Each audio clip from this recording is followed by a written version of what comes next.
Friends, ఈ video నచ్చినట్లయితే ఈ వీడియోని లైక్ చేయండి, సబ్స్క్రైబ్ చేయండి. దాత్రి కేదార్లు కార్లో ఒక చోటికి వస్తారు. అప్పుడే ఒక నలుగురు ఐదుగురు మంది కర్రలు తీసుకొని ఆ రాత్రి పగలగొట్టడానికి వాళ్ళ దగ్గరికి వస్తారు. అయితే కారు అద్దముపై దెబ్బ పడేలోపే కేదార్ ఆ కర్రని అడ్డుపట్టుకుంటాడు. అప్పుడు దాత్రి, ఏయ్ ఎవరు మీరు? కార్ అద్దాలు పగలగొట్టాలని ఎందుకు చూస్తున్నారు అని ప్రశ్నిస్తూ ఉంటుంది. ఆ ఇంటి మనిషి నీడ ఈ ఇంటిపై పడితేనే మాకు చాలా కోపం వస్తుంది. ఆ మనిషి నీడ ఈ ఇంటి మీద పడకుండా చూసుకుంటాము. ఇక్కడికి ఈ స్థలంలోకి కారు తీసుకొచ్చి పెడితే మేము ఎలా ఉండనిస్తామనుకుంటున్నారు? వాళ్ళకి మాకు అస్సలు సరిపోదు. రేయ్ పగలగొట్టండా కార్ని అని భూపతి అతను అక్కడికి వచ్చి చెప్తూ మళ్ళీ రౌడీలకి కారు పగలగొట్టమని చెప్తూ ఉంటాడు.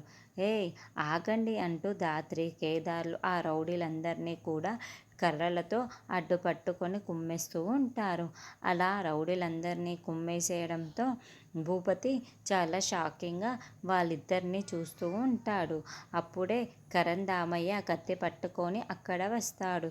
కింద రౌడీలందరూ దెబ్బలతో కింద పడిపోయి ఉంటారు. ఏయ్ ఎవరు? వీళ్ళందరినీ ఎవరిలా కొట్టిపడేసింది చెప్పండి చెప్పండి అని పరందామయ్య అడుగుతూ ఉంటాడు. అప్పుడే దాత్రి కేదార్ వీళ్ళందరినీ మేమే కొట్టాం అన్న విషయం ఇప్పుడు ఈ పరందామయ్యకి భూపతి గనక చెప్పేశాడంటే ఇంకేమైనా ఉందా, మేం పోలీసులమని తెలిసిపోతుంది. ఈ భూపతి ఇప్పుడు చెప్పకుండా చూసుకోవాలి అని దాత్రి కేదార్లు మనసులో అనుకుంటూ టెన్షన్ పడుతూ ఉంటారు. కౌశికి సురేష్ వాళ్ళు కూడా అక్కడ పరిగెత్తుకుంటూ వచ్చేస్తూ ఉంటారు. మళ్ళీ పరందామయ్య కత్తి పట్టుకొని మిమ్మల్ని అడుగుతుంది, వీళ్ళందరినీ కొట్టింది ఎవరో చెబుతారా అని ప్రశ్నిస్తూ ఉంటాడు. మరి భూపతి చెప్పకుండా దాత్రి కేదార్లు ఎలా మేనేజ్ చేస్తారన్నది మనం నెక్స్ట్ ఎపిసోడ్లో చూద్దాము.